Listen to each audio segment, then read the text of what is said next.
Book of Heaven, Volume 11, February 8th, 1915. Jesus does not want the childish fusses of self-reflections from the souls who must live in his will. The union of will forms all the perfection of the three divine persons. Necessity of chastisements as creatures have rendered themselves unbearable. I continue on very afflicted because of the ways my always lovable Jesus has with me, but I am resigned to his most holy volition. If I lament to Jesus because of his privations and his silence, he says to me, "This is not the time to think about this. These are childish fusses and of very weak souls who care about themselves and not about me, who think of what they feel rather than of what they should be doing. These souls reek of human to me, and I cannot trust them. From you I do not expect this. I want the heroism of the souls who, forgetting about themselves, care only about me, and united with me, occupy themselves with the salvation of my children, whom the devil tries to snatch from my arms using all his tricks.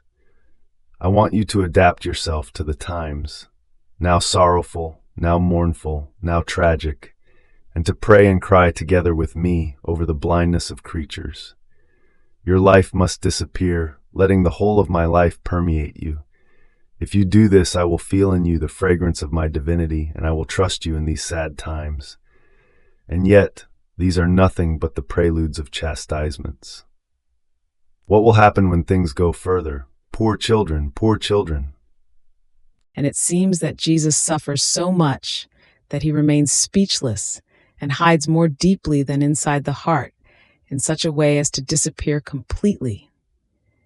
And when, tired of my sorrowful state, I renew my laments, I call him over and over again, and I say to him, "Jesus, don't you hear the tragedies that are happening? How is it possible that your compassionate heart can bear so much torment in your children?"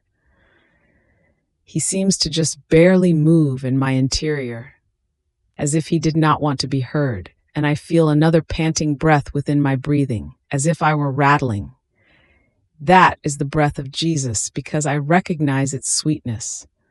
But while it refreshes me completely, it makes me feel mortal pains, because in that breath I feel the breath of all, especially of many dying lives. And Jesus suffers the rattle of agony with them. Other times it seems that he is in so much pain that he sends feeble moans, such as to move the hardest hearts to pity. Then, as I continued my laments this morning on coming, he told me, "My daughter, the union of our wills is such that the will of one cannot be distinguished from that of the other. It is this union of will that forms all the perfection of the three divine persons, because since we are equal in the will, this uniformity brings also the uniformity of sanctity, of wisdom, of beauty, of power, of love, and of all the rest of our being. So we reflect ourselves in one another, and our satisfaction in looking at one another is so great as to render us fully happy. So each one is reflected in the other, and each one pours into the other all the qualities of our being, like many immense seas of different joys. If anything were dissimilar among us, our being could not be perfect, nor fully happy. Now, in creating man, we infused our image and likeness in him, so as to overwhelm him with our happiness and be reflected and delighted in him. But man broke the first link of connection, the will, between himself and the Creator, therefore losing the true happiness. Even more, all evils swooped down upon him. So we can neither reflect ourselves nor delight in him. Only in the soul who does our will in everything can we do it, and in her we enjoy the complete fruit of creation. In fact, even with those who have some virtues, who pray, who attend the sacraments, if they are not conformed to our will, we cannot reflect ourselves in them, because since their will is broken from ours, all things are in disorder and upside down. Ah, my daughter, only our will is welcome, because it reorders, it makes one happy, and brings all goods with itself. Therefore, do my will always and in everything. Do not care about anything else." And I, my love and my life, how can I conform to your will in regard to the many scourges you are sending?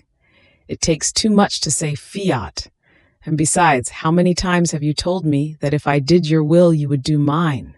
And now what? Have you changed?